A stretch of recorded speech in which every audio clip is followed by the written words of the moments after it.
ભગવદ્ ગીતા ના 18 અધ્યાય, એમાં સૌથી પહેલા અધ્યાયનું નામ છે अर्जुन विषाद योग। विषाद में से प्रारंभ हुई है गीता और अंतिम अध्याय का नाम है मोक्ष संन्यास योग।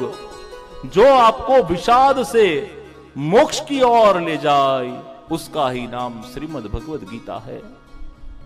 गीता जी का सबसे पहला श्लोक कौन बोल रहा है? धृतराष्ट्र उवाच। धृतराष्ट्र अंध है, अंध वृत्ति है, ધૃતરાષ્ટ્ર અભી ભી જિંદા હે। તમે તમારા બાળકોના વાકને જુઓ જ નહીં, એ ખોટા રસ્તે જતા હોય છતાં પણ તમે એમને પેમ્પર કર્યા કરતા હોય તો સમજો કે તમારી અંદર અત્યારે પણ ધૃતરાષ્ટ્ર વૃત્તિ છે, અંધ વૃત્તિ છે। ગીતાજીમાં ધૃતરાષ્ટ્રની અંધ વૃત્તિ છે, સંજયની દિવ્ય દ્રષ્ટિ છે અને પ્રભુ શ્રી કૃષ્ણની કાળ દ્રષ્ટિ છે। પ્રભુએ કાળ દ્રષ્ટિથી કૌરવોના આયુષ્યને ક્ષીણ કરી નાખ્યું છે। ભાગવતજીના કૃષ્ણ અલગ છે ને ગીતાજીના કૃષ્ણ અલગ છે।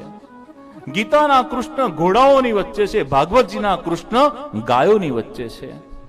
ગીતાજીના કૃષ્ણની કાળ દ્રષ્ટિ છે અને ભાગવતજીના કૃષ્ણની કૃપા દ્રષ્ટિ છે। ગીતાજીના કૃષ્ણએ પાંચજન્ય નામના શંખનો નાદ કર્યો છે અને ભાગવતજીના કૃષ્ણએ વેણુનાદ કર્યો છે। વેણુનાદ કરી અને ગોપીઓને મહારાસ માટે આમંત્રિત કરી છે। વેણુનાદ કરી અને પક્ષીઓને, પ્રાણીઓને એ સુધાનું દાન કર્યું છે। ધૃતરાष्ट्र अंधवृत्ति तो गीता जी का प्रारंभ कहां से हुआ? अंधकार से हुआ।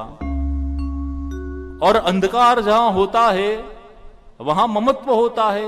इसके लिए ही धृतराष्ट्र सबसे पहले श्लोक में ही कहता है, मामका पांडवास्सैव किम कुर्वत संजय। धृतराष्ट्र छे अधर्मी, पण अधर्मीए पण સૌથી પહેલો શબ્દ ધર્મ બોલવો પડ્યો છે। ધર્મ ક્ષેત્રે કુરુક્ષેત્રે સમવેતાયુસ્સવઃ મામકા પાંડવા સૈવ કિમ કુર્વત સંજય। અધર્મનો માર્ગ અપનાયો, પણ અધર્મના માર્ગે ચાલવા વાળાએ પણ મુખમાં પહેલો શબ્દ ધર્મ ક્ષેત્રે, ધર્મ બોલવો પડ્યો।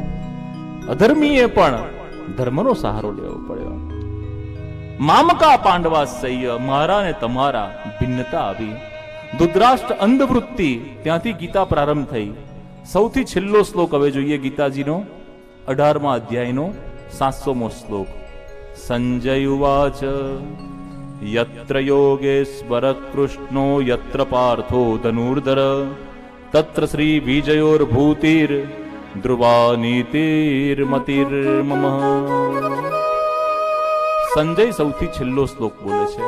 સૌથી પહેલો ધૃતરાष्ट्र, સૌથી છેલ્લો સંજય।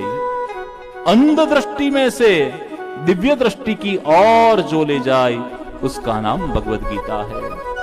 અને આ ગીતાજી દરેકના ઘરે છે। તેમાંથી ભક્તિ યોગ, એમાંથી કર્મયોગ, એમાંથી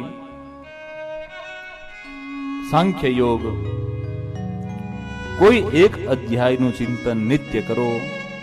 વધારે કઈ ન થાય તો એક શ્લોકનું ગાન નિત્ય કરો। ગીતાજીના 18 નામ છે અને એનો પણ શ્લોક છે। ગીતા ગંગા ગાયત્રી સીતા સત્યા સરસ્વતી બ્રહ્મ વિદ્યા બ્રહ્મવલ્લી અર્ધમાત્રા ચિદાનંદા ભવન્ની ભયનાશિની વેદત્રય પરા અનંતા તત્વાર્થ જ્ઞાન મંજરી। આ ખાલી એક શ્લોક બોલો, ગીતાજીના 18 અધ્યાયનું પુણ્ય ફળ પ્રાપ્ત થાય।